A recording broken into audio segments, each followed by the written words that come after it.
আজকে জুমার দিন আমারে 2 রাকাত জুমার নামাজ পড়ার সুযোগ দে। ও নবীর উম্মতেরা, নবীর আশিকেরা, হুসাইনের আশিকেরা গো, এই 2 রাকাত নামাজ জুমার নামাজ ছাইরো না, আমার নবীর শাফায়াত নসিব হবে না। রক্তে লাল হইয়া যদি হুসাইন 2 রাকাত জুমার নামাজ পড়তে পারে গো, আজকাল থেকে কথা দিতে হবে জীবনে কোনোদিন জুমার নামাজ ছাড়তে পারবা না। জুমার নামাজ আদায় করতে সময়টুকুন দিলে নামাজ শুরু করে দিলেন, রুকু সিজদার কাজ শেষ করে তাশাহুদে বসে সালাম ফিরানের আগ পর্যন্ত কাছাকাছি বসে বসে এই যদি সৈন্যরা নামাজের ভিতরে প্রত্যক্ষদর্শীরা বলেন এক একটা করে তীর মারে হুসাইনের গায়ে।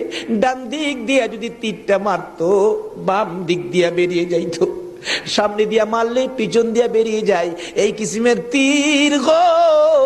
নামাজের ভিতরে বাহুতুরটা তীর লাগাইছে।